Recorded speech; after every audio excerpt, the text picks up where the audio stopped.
A união de duas pessoas, um que tem uma origem oriental e mineira também, e o outro que tem uma origem mineira. A história é linda. Com você, Davi e Cristiano. Eu sou Davi Lim, sou um dos pastores da comunidade evangélica do Castelo. Eu sou um chineiro, uma mistura assim de Ásia com Minas Gerais. Meu pai veio de Taiwan na década de 60, eu sou filho de uma mulher preciosa, minha mãe, Belo Horizontina. Nasci no Rio de Janeiro, criado aqui em Belo Horizonte, amo teologia, sou professor de teologia, também fiz psicologia. A minha infância foi maravilhosa, eu só tinha um defeito de fabricação sério, eu tinha dificuldade de ingerir produtos de lactose e glúten. E aí, quando eu tinha mais ou menos 7 anos, a minha crise piora e meus pais cogitam voltar para o Rio, a gente já estava em BH. E aí, basicamente, eu digo assim, olha, Deus, eu não sei mais o que eu faço, sou um menino doente. E aí, vomitava muito e minha mãe falou, não tem mais jeito, o que a gente faz? Esse menino tá ficando fraco. E aí eu vou pro meu quarto, um dia, me ajoelho e falo assim, Senhor, pelo sangue de Jesus eu quero comer. E aí minha mãe passa, ouve o que está acontecendo, chora, luta com Deus naquele dia e fala assim, Deus, se o Senhor não curar meu filho, como é que eu vou continuar crendo? Por favor, cura meu filho. E ela faz uma coisa muito doida, que é colocar na mesa tudo que eu não podia comer. E desde então, eu como tudo. E só que essa experiência me deixou com mais fome, né? Porque me deixou com fome de Deus, me deixou com fome de entender o que era o Evangelho, né? Que experiência é essa de você clamar o sangue de Cristo e ter uma experiência assim? Então, eu obviamente nem todo mundo Deus vai curar dessa maneira, mas foi uma experiência para um menino que reforçou que Deus era amor e poder desde cedo. Então, essas marcas de um pecador resgatado pela graça estão em mim desde a infância. O envolvimento na igreja sempre foi muito forte, muito firme, né? Exatamente por essas experiências com Deus que foram se aprofundando. Né? E aí eu me interessei por estudar teologia muito cedo, eu sempre gostei de ler, de estudar, e Deus foi me encaminhando para assim, né? Eu sou hoje um pastor teólogo, né? E também fiz depois psicologia aqui na UFMG, então eu sou um cara que ama dialogar as duas coisas, né? A experiência humana em toda a sua riqueza, mas também como é que a espiritualidade ela entra na nossa humanidade, vamos dizer assim. É uma panela com muitos legumes. É uma experiência muito rica e ao mesmo tempo pode ser mais difícil porque você tem que lidar com duas culturas que muitas vezes estão em tensão, mas escolher o melhor de cada é precioso. Me dá a ideia de que Deus pode usar de um modo diferente essas pessoas que vivem em dois lados e conseguem de alguma forma navegar em dois rios e fazem uma síntese nova. E várias vezes isso aconteceu, né?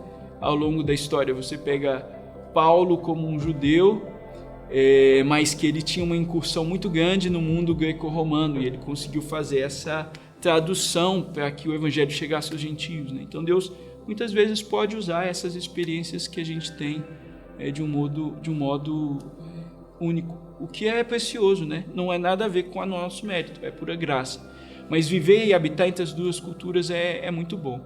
Deixa você louco um pouquinho, deixa você meio doido, deixa você assim meio... Como é que você lida com... Você bota a máscara de um, depois a máscara de outro, e como é que você se torna a pessoa? Então o caminho é desafiador, mas eu acho que é muito recompensador também. O tempo inteiro na escola era assim, né? Era uma zoação pura, né? Ó o Jasper, e o meu sobrenome é Chang, né? Então você imagina toda a combinação de Chang Lin possível, né? Chang Ribeiro Lin, né? Então é o Shang Li, é o Chun Li, é o Jackie Chan, né? Pelo menos em Minas Gerais, o oriental ainda é um certo produto exótico, sabe? Não em São Paulo, por exemplo. Em São Paulo você tem uma quantidade muito maior de orientais e é uma experiência muito mais natural, né? Então rolou um bullying, rolou uma zoeira, mas nada que tenha deixado a gente traumatizado. Eu acho que a gente aprende a usar isso de um modo positivo. O Cristiano teve um pai que veio da cidade de Luz, novo, né, diabético, desde os 11 anos do meu pai, né? Minha mãe nasceu na cidade de Teixeiras, mas morava aqui já com a irmã dela, né? Meu pai depois trouxe a família dele, né? Aí, para morar na casa dele, para casar, ele, cada um agora vocês têm que caçar seus rumos, que eu vou casar, eu vou precisar da casa. E aí veio, nasceu 4, eu sou o segundo, né? E eu nasci, e aí a história da minha família começou a mudar com o meu nascimento. Porque eu nasci com um negócio que chama neuroblastoma. Com 4 meses de idade, sofri uma cirurgia, ela foi executada na prática de forma diferente do que tinha sido planejada. Acabei sofrendo um erro médico. E aí, eu não sobreviveria, sobrevivi. Eu não andaria, comecei a andar com 3 anos de idade com o aparelho. Não sairia do aparelho, saí dos aparelhos. E Deus veio fazendo esse milagre. Eu passei por várias cirurgias para corrigir esses erros na coluna, mas em 93 o meu médico, né, depois da cirurgia, me contou, realmente ainda tinha um pouco lá inerte, ainda do neuroblastoma, me contou que havia sido um erro tal. E aí eu comecei a ter minhas primeiras, primeiras não, né, que eu já tinha tendo experiências com Deus, mas não tinha consciência. Mas uma primeira grande experiência com Deus foi a receber essa notícia. Quando o médico saiu de dentro do quarto, né, eu dei um murro que eu nunca tinha dado na vida de ódio, né? Sabia que eu tinha sofrido um erro, mas nunca tinha conseguido descobrir. E logo quando estava prescrevendo a situação, eu soube. Sabe quem que é o médico, sabia quem que era o médico e comecei a pensar o que eu podia fazer com ele, não para matar, mas para alejar. Para ele sentir o que ele fez comigo. E foi um período que Deus tratou comigo de uns 3 anos. E aí eu comecei a conversar com Deus sobre isso e tal, para Deus. Quando Deus trabalhou na minha vida, foi que eu comecei a ir para a igreja, a assumir meu cristianismo em 96, lá. Aí que começa a minha vida eclesiástica na terceira igreja presbiteriana. Porque aí eu descobri, nesses 3 anos, o que era um ódio, e o tratamento de Deus com isso. O que é um perdão. Eu nunca conversei com o médico sobre isso, mas o perdão veio para mim.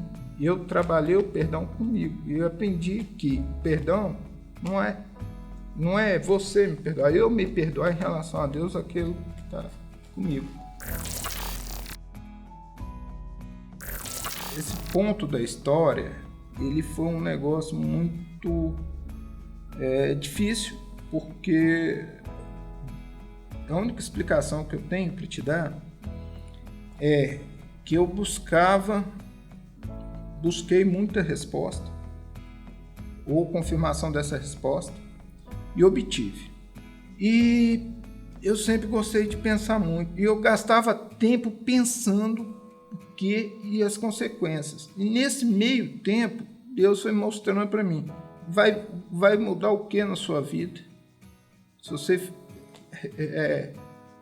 jogar ele lá numa cadeira de roda, vai mudar o quê? O que vai fazer? Sua vida vai continuar. Você não tem tempo para ficar chorando, nem tempo para ficar pensando. Você tem que fazer a sua vida. Você tem... E Deus foi me fazendo enxergar que a minha vida dependia de mim. Assim como Jesus falava, vai e não peques. Não adiantava eu ficar, não, mas eu tô não sei o que, eu vou ali para fazer aqui pecadinho porque eu tenho uma justificativa. Não, eu tenho que fazer alguma coisa por mim, melhorar dentro das minhas limitações. Eu tinha que me superar. E eu faz algum tempo que, por causa de joelho, eu não vou para o meio do mato fazer uma trilha, nunca me parei para nada. Então, sempre encarei um desafio, não como uma competição, mas como uma melhoria para mim. E, nesse sentido, desse tratamento que eu tive, Deus vem mostrando, e aí, você tem que seguir, você vai seguir. E eu fui enxergando o que poderia vir de consequência. E Deus foi trabalhando. Você tem que cuidar de você, você tem que se perdoar. Essa raiva que você tá, ela não vai te ajudar a progredir. E aí eu entendi o que era um perdão. Eu me tratar para eu ir para frente, independente do que tinha me acontecido por alguém. A consequência é diferente de perdão. Não tem jeito. Davi sofreu, Salomão sofreu, todo mundo sofreu. Mas o perdão é eu me tratar em relação a Deus e em relação a outra pessoa. Se eu tiver que chegar e falar alguma coisa para alguém, eu falo. Mas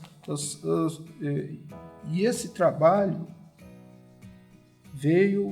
foi muito difícil, foi doloroso. O passo, ele tem vários conceitos, né? O motor, né? O físico. É muito interessante porque eu passei por uma segunda situação em que eu tive que aprender a andar. Eu contei aqui que aos 11 anos eu tive que fazer uma outra cirurgia. Fiquei 30 dias deitado em uma calha de gesso moldada no meu corpo, ou seja, eu não podia mexer em nada. Depois desses 30 dias de hospital, em casa fiquei mais alguns dias. Quando eu fui andar, era aprender de novo, não sabia mais. Então, o passo para mim, fisicamente, motor, foi depender de uma parede para me escorar e tal, até cobrar aqueles movimentos. Sem uma assessoria de fisioterapia, nada. Fui sozinho, carregando um colete de gesso naquela época. Era usado, né, para não movimentar. E aquilo era pesado pra caramba. Então, eu tive que aprender de novo a andar. E aí, o conceito vem, o motor, né? Você vai depender de uma escora, de alguma coisa, né? Você tem a limitação. Às vezes, os meus irmãos aprontavam, me deixavam nervoso, eu ainda saía correndo atrás e pegar um ou outro, dar um tapa, porque eles me provocavam, aproveitavam, coisa de criança, todo mundo. Eu era o segundo, tem 2 irmãos mais novos do que eu, então assim, adorava chegar daqui peteleca e tal, né? E eu, 10 anos, 11 anos, e isso me fez também movimentar fisicamente. E a cada passo, a cada evolução, a cada conquista que eu fazia, aumentava o meu passo como pessoa. Por quê? Porque eu enxergava uma superação ali, enxergava que eu precisava ir à frente, enxergava que se eu não fizesse por mim, os meus irmãos não iam ajudar, os meus amigos. Eu aprendi que não adianta eu ter a comida na mesa, mas eu tinha que pegar o garfo e pôr na boca. Então eu tinha que fazer as coisas por mim também. Então assim, meu pai trabalhava viajando, minha mãe professora de escola primária, alfabetizando, 3, 4 meninos em casa, difícil tomar conta. Então eu tinha que, né? e aprender a dar esses passos na vida. Você fez uma pergunta maravilhosa, Cris, que é qual que é a experiência de passo e de andar com Cris que é diferente para nós? Cada vez mais a gente está vendo a experiência da deficiência não somente como um problema a ser superado, mas como uma possibilidade de uma experiência mais profunda na nossa humanidade. O que alguém que aprende a andar de um modo diferente e tem que reaprender a andar aos 10 anos de idade nos ensina sobre o que significa passo? O que uma pessoa com síndrome de Down, eu vivi com mais de 20 anos com minha tia com síndrome de Down, que está fazendo 60 anos em breve, né? Qual é a experiência de uma pessoa com síndrome de Down que não tem uma cognição como de uma pessoa média? O que essa pessoa te ensina da experiência de afeto, por exemplo? Porque elas são pessoas extremamente afetivas. E hoje você tem todo um ramo de estudos, por exemplo, que é a teologia da deficiência, que diz o seguinte: o que as pessoas que vivem outras experiências de passo ou de afeto podem nos ensinar para as pessoas que, entre aspas, são normais? O que elas nos evocam em nós da nossa experiência com Deus, né? Ele disse aqui o que significa andar de um modo mais dependente, né? Mas ao mesmo tempo aprender a dar o seu próprio passo. Olha aqui que metáfora maravilhosa do nosso caminhar com Deus, né? Dizem que Enoque andou com Deus, né? Mas o que significa dizer que Cristiano andou com Deus? Na experiência dele. E o que isso ensina para todos nós como corpo de Cristo? Eu tenho uma dificuldade com o assistencialismo. Sempre tive. Porque o assistencialismo ele é nocivo. Porque a pessoa às vezes está acomodada, não quer fazer, não enxerga que ela pode dar aquele passo e ir para frente. Há casos em que você tem sim que... mas eu acredito que na realidade, no frigir dos ovos, na hora que você peneira, são a menor parte dos casos que você tem que ficar ali sustentando, né? Eu acho que a emergência, inclusive foi como começou essa ideia, como emergência. Sim, você vai ali, vai resolver uma emergência, mas depois aquela pessoa que estava no leite tem que começar a comer. Então, uma coisa é você atender a emergência. Outra coisa, você alimentar uma dependência. Com as questões das chuvas, né? Primeiramente foi um caso específico do Espírito Santo, que um membro que eu admiro demais, é tio dele, fez uma pergunta: como que está a cidade da sua esposa? Está um caos, foi destruída. Então, o que pode ser feito? Essa foi a pergunta. Eu, como engenheiro, admiro um pouco a ciência. O pessoal fala que ciência é isso, é tubo de ensaio. Ciência é um movimento que está entre uma pergunta e uma resposta, seja ela qual for. Você trabalhar ali. E a ciência que aconteceu foi movida pela pergunta: o que pode ser feito? E a ciência trouxe esse movimento. Então vamos juntar, vamos ver, vamos começar a arrecadar. O microfone funcionou, começou a pedir, e aí o pessoal começamos a organizar essas doações, né? Um triava dali, outro triava daqui. Fechou um caminhão, entregamos nos servos. Nesse meio desse movimento, já estava chegando aí março e chegou a pandemia. Na pandemia, nós começamos a descobrir que tinha gente no nosso entorno lá no Jardim Alvorada,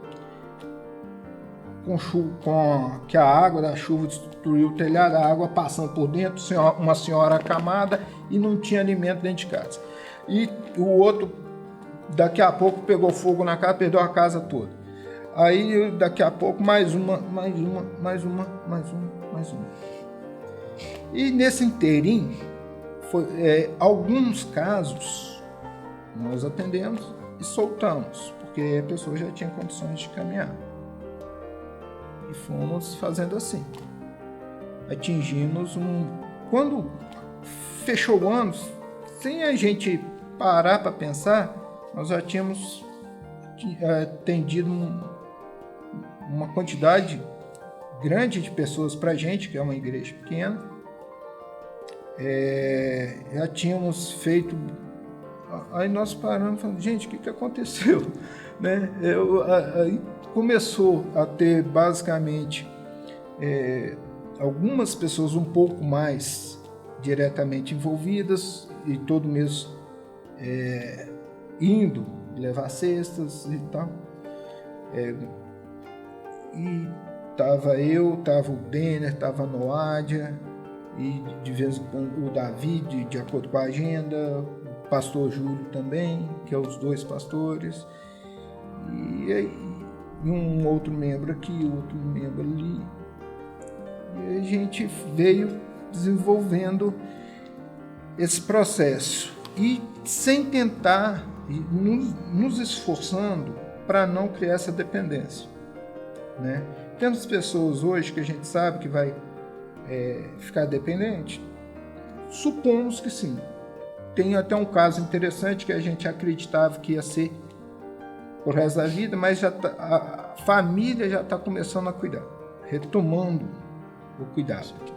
Então isso já está trazendo um pouco de conforto, no sentido não de que vai pesar para a gente ou deixar de pesar, mas que o objetivo está sendo a família está ajudando. Então, sim, as pessoas vão caminhando, né?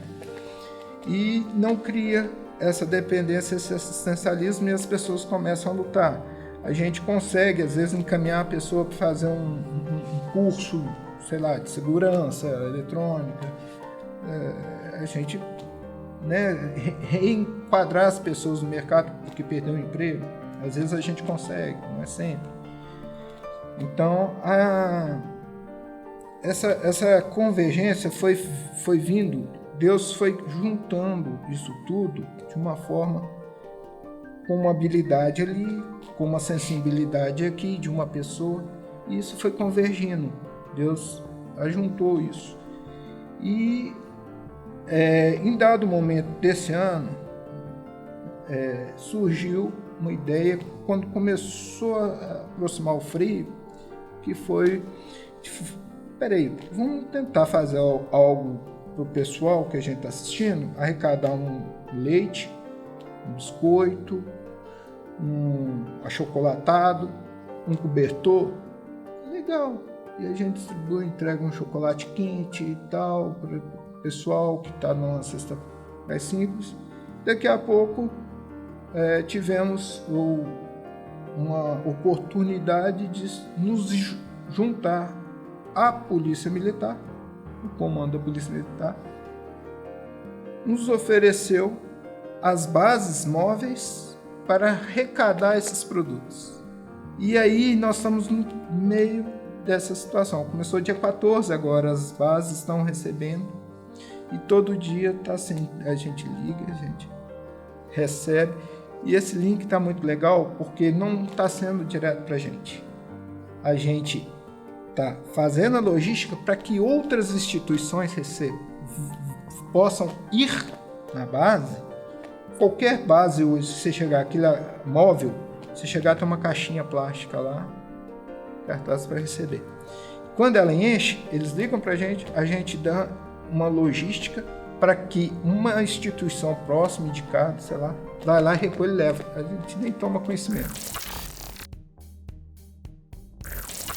Uma igreja em movimento. Isso dá gosto de ouvir e de dizer, né? Uma igreja em movimento. Porque os pastores, eles trabalham ensinando e cuidando de uma instituição. Mas a instituição por si mesma, ela não gera vida. o que acontece é que o Espírito Santo mobiliza algumas pessoas. E essas pessoas se sintonizam com uma necessidade e juntas fazem um percurso para servir a comunidade ao redor. Me parece que o Salmo 133 descreve isso, né? Os irmãos em união e Deus derramando ali a sua bênção. Então não é o pastor que produz, não é o pastor que de repente faz, é o Espírito que faz. A gente só é guardião da Escritura e ensina e apacenta e discipula. Mas quem são os protagonistas da igreja? São os membros em missão, no contexto onde eles estão, né? No seu trabalho, vendo necessidades da comunidade ao redor. Então, para mim, e para o pastor Júlio, que não está aqui, mas bem poderia estar, é uma alegria enorme. Parte do nosso processo é dar uma visão teológica, né? Uma visão teológica significa a gente redizer o evangelho para o nosso contexto de um modo atual e relevante, né? Ter a esperança do evangelho de modo que ela se traduz na prática para o contexto das pessoas. E esse é o nosso papel. E ver a igreja em movimento, né? O Aquece BH é a expressão de um bando de amigos que ousou dizer assim, não, Belo Horizonte precisa ser aquecida e esse é o lugar da igreja. E nós não vamos fazer isso sozinhos, não. A gente envolve a sociedade civil. Todo mundo tem uma fome interna, né, Cris? Sabe, essa fome de Deus, fome de transcendência, sabe?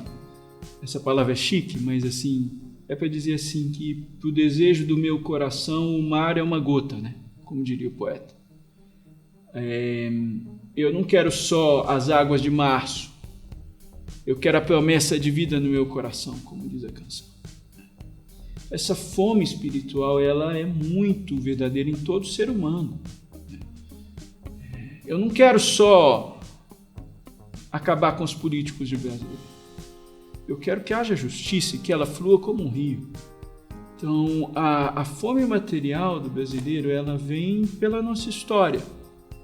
Uma história manchada pela desigualdade, por relações de opressão, pela experiência da escravidão. Nós somos herdeiros dessa história. Mas o reino de Deus, ele vê o que está errado no mundo e diz assim, o Senhor me chamou para antecipar uma outra esperança. Que é a esperança de que eu não vou ter mais fome, não vou ter mais sede, eu vou viver essa experiência no reino. Então a gente traz o aperitivo do reino quando a gente entrega uma cesta básica. Nós anunciamos um reino que vem. A gente mata a fome material e anuncia a experiência de que a fome espiritual vai ser saciada. E essas duas coisas andam juntas, porque é uma pessoa inteira. Quando a gente pensou a Aquece BH, no movimento de solidariedade da SEC, a gente não pensou só no fato de que a pessoa ia ter fome, a gente pensou no fato de que ela ia ter frio, então ia precisar de cobertor. E que ela ia precisar de ser alimentada espiritualmente, então a gente está pensando em como levar a Bíblia. Então a missão inteira da igreja tem a ver com a pessoa inteira, no contexto que ela está, né? E o contexto que ela está muitas vezes é o contexto de opressão e o contexto de pobreza. E a igreja anuncia outro reino, de paz, de justiça, de esperança, né? Como diria o apóstolo Paulo, o reino de Deus é justiça, paz e alegria no Espírito Santo. Então é um sinal de um reino que vem. A gente mata a fome material, né? E anuncia que essa fome por justiça, por verdade, que habita no ser humano, um dia também vai ser saciada. As histórias se juntam, pessoas se juntam e o bem aparece. Que Deus te abençoe. Até o próximo programa.